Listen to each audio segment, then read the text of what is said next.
Hey, this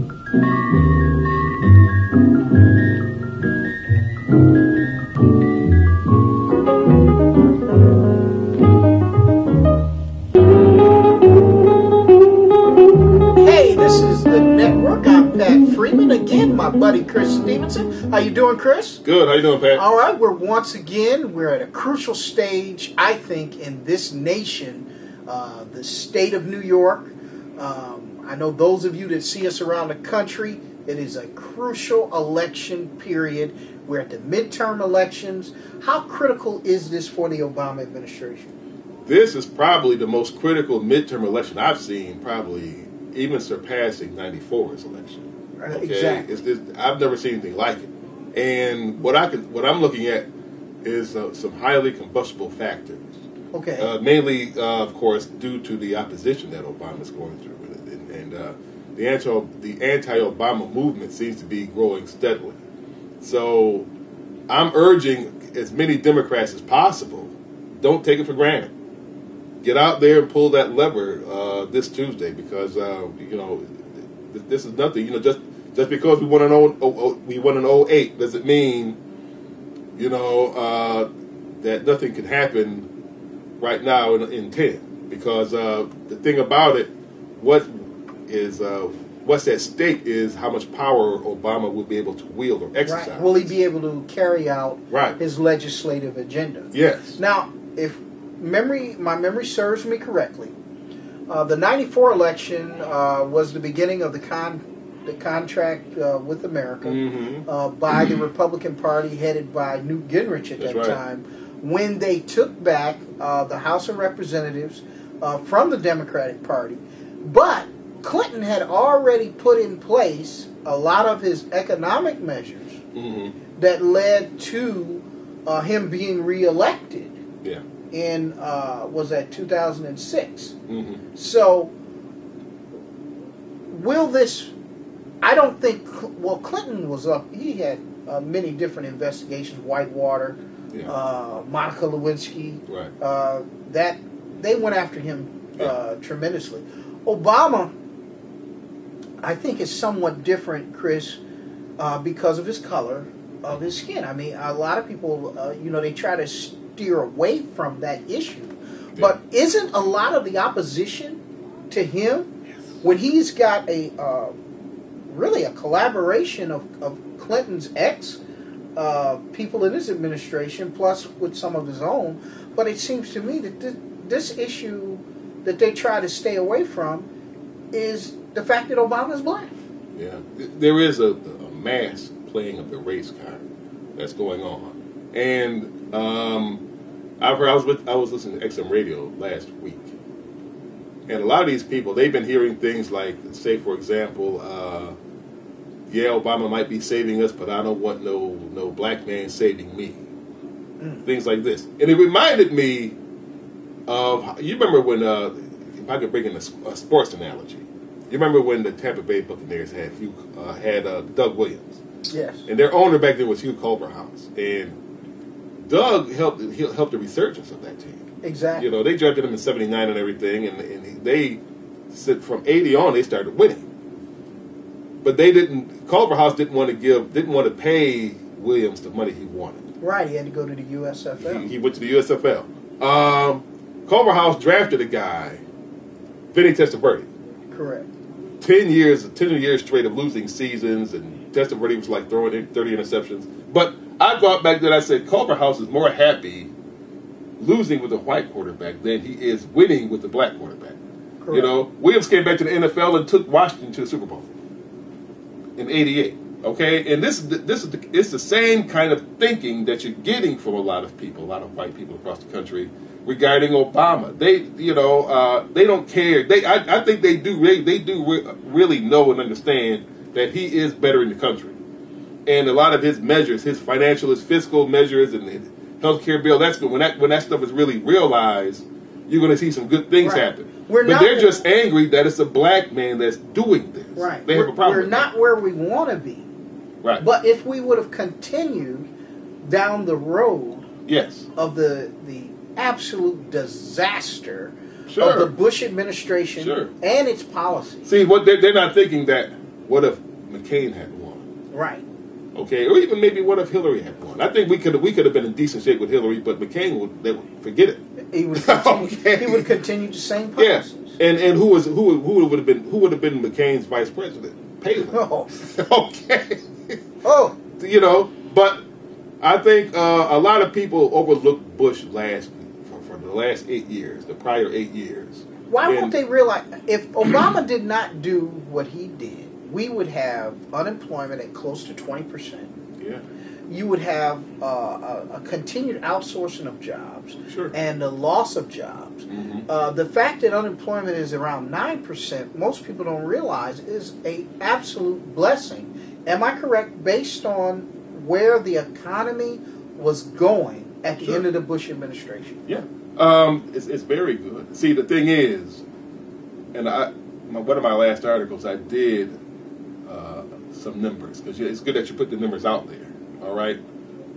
Because the Bush administration, that's the first time that the United States has actually been in a war and the economy actually back home went down. Okay, the unemployment rose, everything. Wartime, usually the economy rises, okay? Not here. You know, World War II, that got us out of depression, basically, for the most part. You know, World War I, the economy rose, all right? You know, World War I ends, we go into the depression. Here, with these guys, you know, Bush figures out a way. Not only am I'm going to have 2 wars going, nobody back home is going to benefit. Right. I'm going to make everybody suffer. The soldiers are going to suffer. The civilians are going to suffer. Okay? So, you know, the whole country is plunged down. People suspecting that Bush was put there to bankrupt the country. A lot of the things of the errors of the Bush administration that have not been aired is his deregulation of the financial systems, his allowing no-bid contracts over in Iraq and Afghanistan to the Halliburtons, the Carlyle Group. All that's gone. All of his friends. Yeah. Obama had to come in and clean all of this up. That's right. And that was one of the main reasons why these wars were only beneficial to a few. Right. The people that are in the neocons and the economic cabinet of the Bush administration.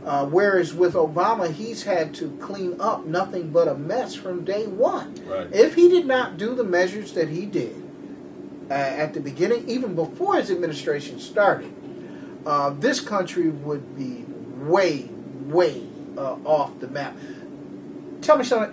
Why such a hateful decry towards, they call it Obamacare, but really it's a healthcare reform that helped to put medical care into the hands of people that could not get medical care, thus taking its costs off of us that do have medical care and the taxpayers of this country. Why are they so upset about this? You know something? This is one of those things where they're not really coming out and saying it, but it's mainly because of that health care measure that people see Obama as secretly favoring black people. So, because they look at it and say, well, look at those 50 million who are uninsured. What are they? Okay, so that's what he's here. That's what he's there for. He's there to take care of the blacks. But isn't that a fallacy? You know, it covered the health care costs of the 50 million that were covered close to 32 to 34 million Americans without health care. Right. 16 million are Latinos and blacks. The other 16 to 17 million are poor whites. That's all they all they see is the blacks and minorities, especially the blacks.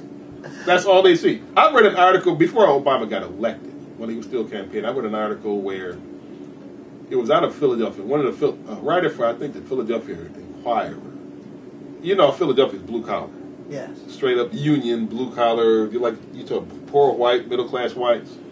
And one guy asked a construction worker, "What do you think? Are you for Obama becoming president?" He says, "No." He says, "Why?"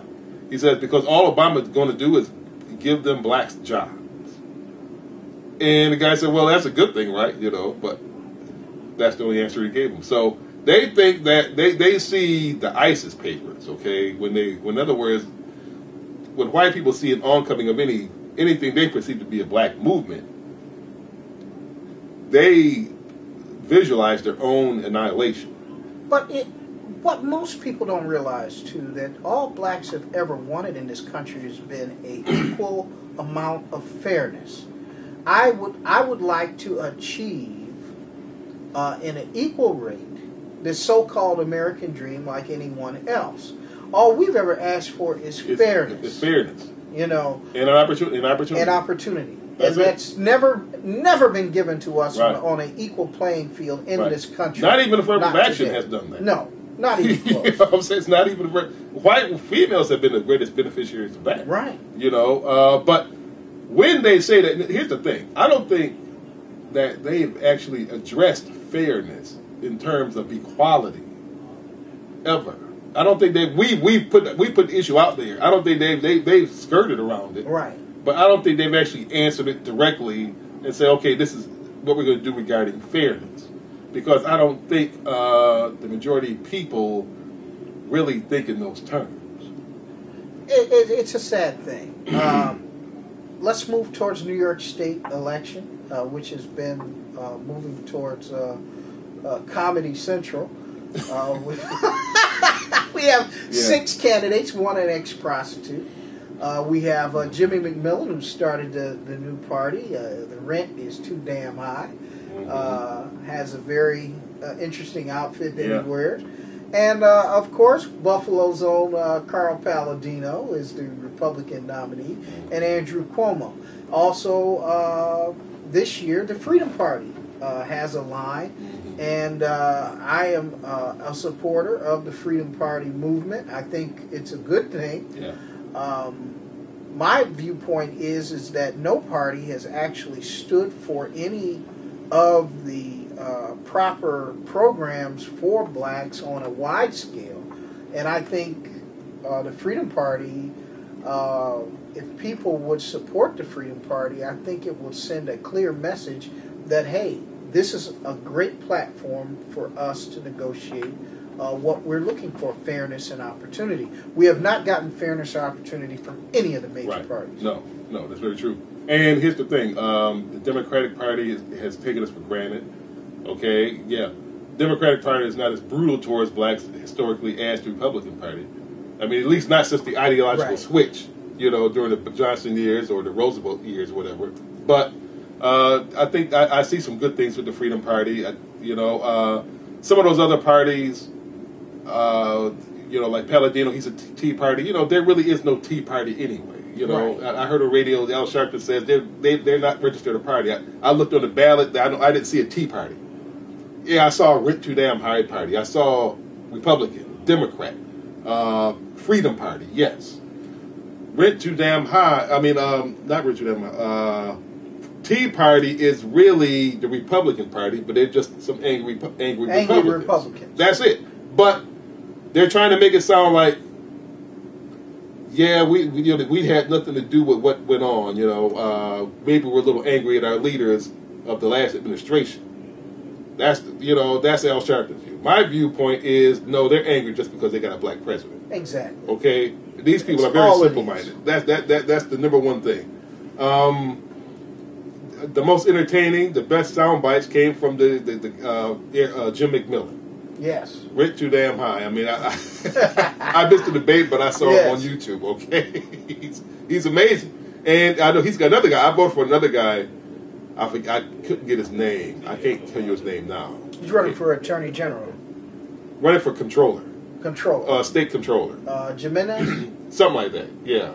No, that's Attorney General. He's with the Freedom Party. With the Freedom Party. But he's got a Rent Too Damn High candidate. Yep, he's got another candidate. It's 2 of them running. Okay. Like I said, McMillan's running for governor. This other guy is running for controller. Okay.